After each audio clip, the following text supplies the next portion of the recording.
Hello students, sure success classes YouTube channel पर आपका स्वागत है। हमारे इस चैनल पर क्लास 10वीं के मैथ और साइंस के लिए वीडियो सीरीज चलाया जा रहा है। इस वीडियो में मैं साइंस के बारे में ही बात करूंगा क्योंकि यह साइंस के टॉपिक के ऊपर है।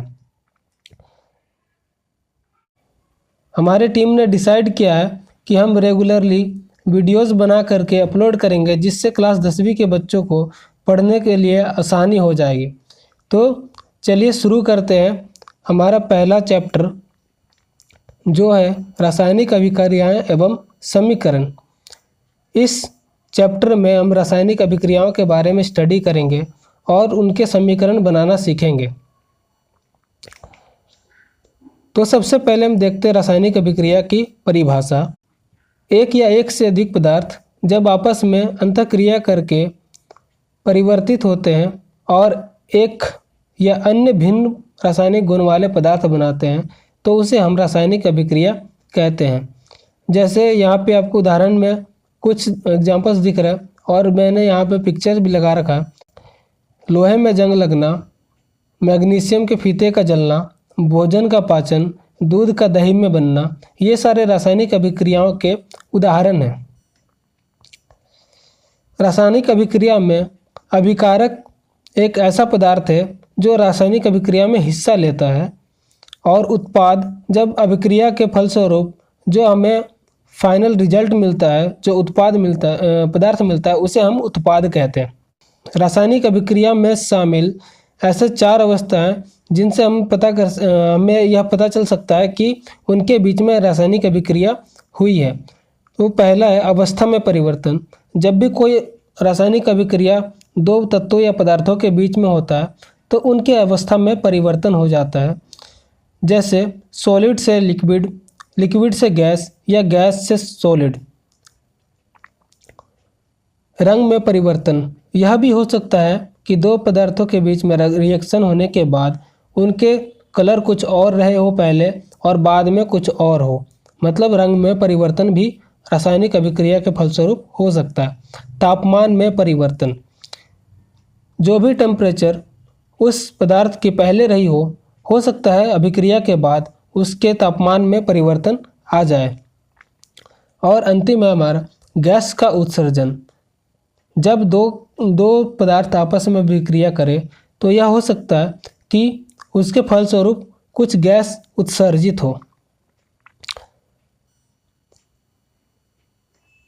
अब हम देखते हैं रासायनिक समीकरण क्या है। तो जैसा कि यहाँ पे मैंने लिख रखा है, किसी भी रासायनिक अभिक्रिया को रासायनिक समीकरण के द्वारा दर्शाया जाता है। मतलब यह है कि जब भी हम कोई रासायनिक अभिक्रिया करते हैं तो उन्हें पूरे शब्दों में लिखना काफ़ी लंबा पड़ जाता है, तो हम उसके लिए कुछ उनके नोटेशंस का यूज़ करते हैं, उनके सिंबल्स का यूज़ करते हैं, जो कि उस रासायनिक समीकरण को दर्शाने में हमें आसानी कर देता है। एग्जाम्पल के लिए यहाँ पर carbon plus oxygen, carbon dioxide, इसको अगर हम वर्ड में लिखें तो कार्बन प्लस ऑक्सीजन और उत्पाद में कार्बन डाइऑक्साइड। तो इससे यह दिक्कत है कि एक तो हमारा समीकरण बहुत बड़ा हो गया और हम यह भी नहीं बता पा रहे हैं कि कितने अणु जो है कार्बन के लग रहे हैं, कितने अणु ऑक्सीजन के लग रहे हैं, जबकि यह रासायनिक अभिक्रिया से सारा क्लियर है कि कौन से तत्व किस स्टेट में थे और उत्पाद बनने के बाद वो क्या हो गए। इस स्लाइड में हम रासायनिक अभिक्रियाओं के प्रकार के बारे में देखेंगे। वैसे जनरली रासायनिक अभिक्रिया के 5 प्रकार हैं, तो हम पांचों प्रकार को एक एक करके समझेंगे।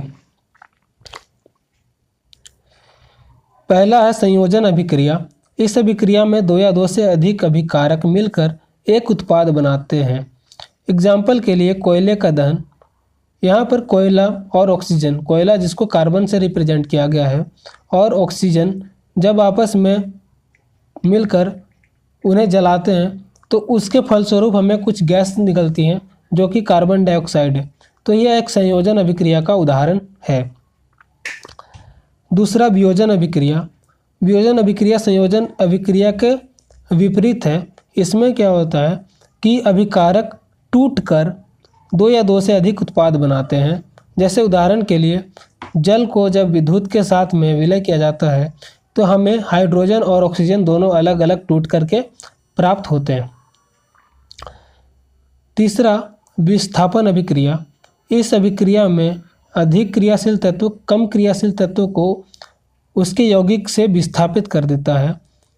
मतलब यह कि जब इसमें दो यौगिक जब आपस में अभिक्रिया करते हैं तो दोनों में से जो ज़्यादा अभिक्रियाशील होगा वह कम अभिक्रियाशील वाले तत्व को विस्थापित कर देगा।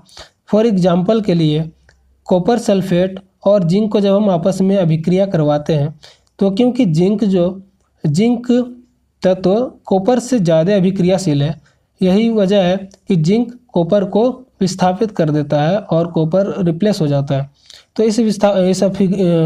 तो इस अभिक्रिया को विस्थापन अभिक्रिया कहेंगे। चौथा है हमारा द्विविस्थापन अभिक्रिया। द्विविस्थापन अभिक्रिया विस्थापन अभिक्रिया के जैसा ही है, लेकिन इसमें दोनों यौगिकों के बीच आयनों का आदान प्रदान होता है।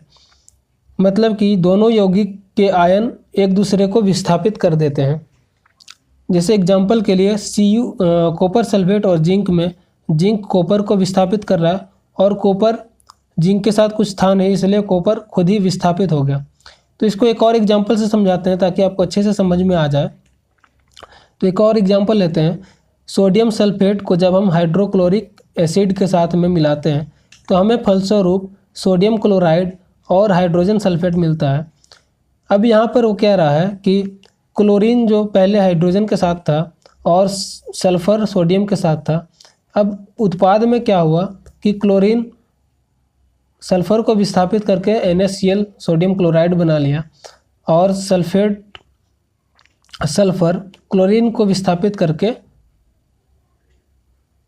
H2S हाइड्रोजन सल्फाइड बन गया।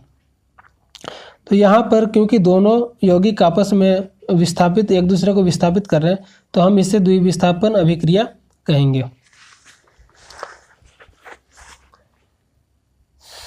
पांचवा अभिक्रिया है उपचयन अपचयन। यहाँ पर दो शब्द आपको दिख रहे होंगे, उपचयन और अपचयन। दोनों एक दूसरे के विपरीत हैं। तो सबसे पहले हम उपचयन को समझेंगे। उपचयन क्या होता है? जब किसी पदार्थ में ऑक्सीजन की वृद्धि या हाइड्रोजन का ह्रास हो तो हम उसे उपचयन अभिक्रिया कहेंगे। एग्जाम्पल के लिए कॉपर प्लस ऑक्सीजन, तो कॉपर ऑक्साइड बन रहा है। तो यहाँ पर ऑक्सीजन क्या हो रहा है कि ऑक्सीजन यहाँ पर कॉपर के साथ में जुड़ रहा है, यानी कि ऑक्सीजन की वृद्धि हो रही है। तो हम यह कहेंगे कि यहाँ उपचयन अभिक्रिया हुआ है। या फिर यह भी हो सकता था कि अगर कोई हाइड्रोजन हो तो वह हाइड्रोजन उससे अलग हो जाए, टूट जाए, तो हम उसे भी उपचयन अभिक्रिया कह सकते हैं। दूसरा है अपचयन। जब किसी अभिक्रिया में ऑक्सीजन का ह्रास हो या हाइड्रोजन की वृद्धि हो उसे अपचयन कहा जाएगा। तो यह उपचयन के जस्ट उल्टा है। इसमें क्या होता है कि ऑक्सीजन का ह्रास मतलब ऑक्सीजन जो अभिकारक में था वह उससे टूट करके अलग हो जाए या फिर हाइड्रोजन अभिकारक के साथ जुड़ जाए, तो हम कहेंगे कि यह रिएक्शन जो है वह अपचयन रिएक्शन है। जैसे एग्जाम्पल के लिए कॉपर ऑक्साइड और क्लोरीन को जब आपस में रिएक्शन करवाते हैं तो यहाँ पे ऑक्सीजन का ह्रास हो रहा है क्योंकि कॉपर से ऑक्सीजन टूट करके H2O बना रहा है।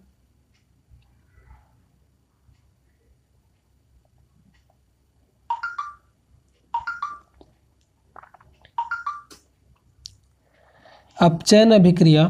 जब किसी अभिक्रिया में ऑक्सीजन का ह्रास हो या हाइड्रोजन की वृद्धि हो तब हम उसे अपचयन अभिक्रिया कहेंगे।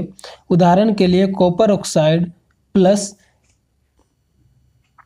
यहाँ पर H2 होगा तो आप इसे सुधार लिए H2। जब कॉपर ऑक्साइड और हाइड्रोजन को आपस में मिलाया तो ऑक्सीजन का कॉपर से ह्रास हो गया और ऑक्सीजन H2 के साथ मिल करके H2O बना लिया। तो इस तरीके से यहाँ पर क्योंकि हाइड्रोजन ऑक्सीजन के साथ जुड़ रहा है और ऑक्सीजन कॉपर के ऊपरी ऑक्साइड से टूट रहा है, तो इसीलिए हम इसे अपचयन अभिक्रिया कहेंगे। नेक्स्ट है रेडॉक्स अभिक्रिया। पहले इसको बता देते हैं। तो ये कुछ 5 अभिक्रिया के प्रकार थे जो कि बेसिक फंडामेंटल रिएक्शंस हैं। अब देखते हैं रेडॉक्स अभिक्रिया। तो रेडॉक्स अभिक्रिया वैसी अभिक्रिया है जिसमें उपचयन और अपचयन दोनों ही अभिक्रिया साथ साथ होती है। तो इसको एक एग्जाम्पल से समझते हैं। एग्जाम्पल के लिए हमने लिया है Fe2O3 प्लस 3CO और उत्पाद में हमें मिल रहा है 2Fe प्लस 3CO। तो यहाँ क्या हो रहा है कि ऑक्सीजन जो आयरन के साथ ऑक्सीजन थी वह टूट करके 3CO2 बना रही है, और क्योंकि Fe2O3 में से ऑक्सीजन रिड्यूस हो रहा है तो हम यह कहेंगे कि यहाँ पर रिएक्शन हो रहा है और 3CO2 में ऑक्सीजन जुड़ रहा है, तो यह ऑक्सीडेशन रिएक्शन हो रहा है। तो क्योंकि यहाँ पर रिएक्शन और ऑक्सीडेशन मतलब उपचयन अभिक्रिया और अपचयन अभिक्रिया दोनों एक साथ हो रहा है, तो हम यह कहेंगे कि यह एक रेडॉक्स अभिक्रिया है। नेक्स्ट पॉइंट है ऊष्माक्षेपी अभिक्रिया। ऊष्माक्षेपी अभिक्रिया जैसा कि नाम से समझ आ रहा होगा कि वैसी अभिक्रिया जिसमें उत्पाद के निर्माण तो हो, साथ ही ऊर्जा का भी उत्सर्जन हो और ऊर्जा के फलस्वरूप हमें ऊष्मा मिले, तो हम कहेंगे कि यह एक ऊष्माक्षेपी अभिक्रिया है। उदाहरण के लिए प्राकृतिक गैस का दहन, जिसको कि समीकरण से समझते हैं, CH4 जो कि मीथेन गैस है और ऑक्सीजन, जब इनको आपस में अभिक्रिया करवाया जाता है तो हमें उत्पाद के फलस्वरूप कार्बन डाइऑक्साइड गैस के रूप में और जल साथ ही साथ ऊष्मा मिलता है। अब क्योंकि यहाँ पर ऊष्मा हमें रिएक्शन के फलस्वरूप मिल रहा है तो हम इसे ऊष्माक्षेपी अभिक्रिया कहेंगे। इसके जस्ट विपरीत है ऊष्माशोषी अभिक्रिया। ऊष्माशोषी अभिक्रिया में किसी पदार्थ को तोड़ने के लिए हम उसमें ऊष्मा प्रदान करते हैं ताकि वह पदार्थ अभिक्रिया करके टूट जाए। जैसे उदाहरण के लिए कैल्शियम कार्बोनेट को जब हम ऊष्मा के संपर्क में लाते हैं तो कैल्शियम ऑक्साइड और कार्बन डाइऑक्साइड गैस मिलता है। अब क्योंकि यहाँ पर ऊष्मा की ज़रूरत पड़ रही है अभिकारक को तोड़ने के लिए, तो हम यह कहेंगे कि यह एक ऊष्माशोषी अभिक्रिया है।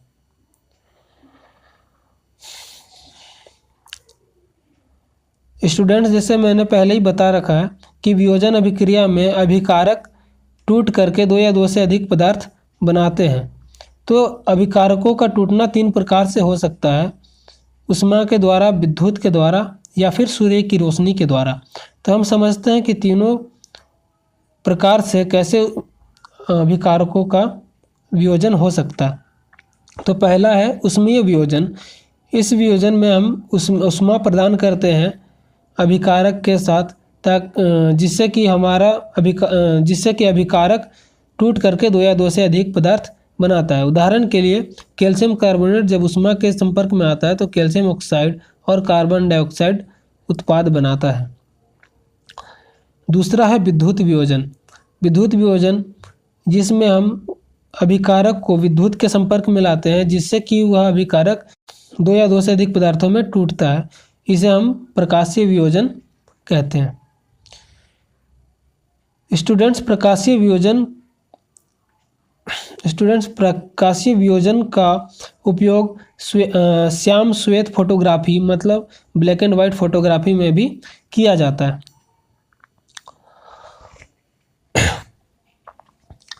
अब देखते हैं दैनिक जीवन में उपचयन अभिक्रियाओं के क्या क्या प्रभाव पड़ते हैं। वैसे तो उपचयन अभिक्रिया के काफ़ी सारे प्रभाव हैं, पर हम यहाँ पर 2 पॉइंट्स को डिस्कस करेंगे आपके साथ में, जिसमें पहला संक्षारण है और दूसरा विकृत गंधीता। संक्षारण क्या होता है? जब भी कोई धातु आर्द्रता, वायु, जल, अम्ल या इन सब के संपर्क में आता है तो उसकी ऊपरी परत कमज़ोर हो जाती है, जिसे हम संक्षारण कहते हैं। जैसे कि लोहे में जंग लगना, चांदी पर काली परत का बनना, तांबे पर हरी परत का बनना। स्टूडेंट्स, आपने यह तो देखा ही होगा कि जब भी हम कोई लोहे को बाहर छोड़ देते हैं, जब उस पर पानी पड़ती रहती है या हवा के संपर्क में रहता है, तो वह धीरे धीरे करके उसके ऊपर भूरे रंग की परत चढ़ जाती है, जिसको हम जंग कहते हैं। तो यह एक संक्षारण का एक उदाहरण है। दूसरा, विकृत गंधिता।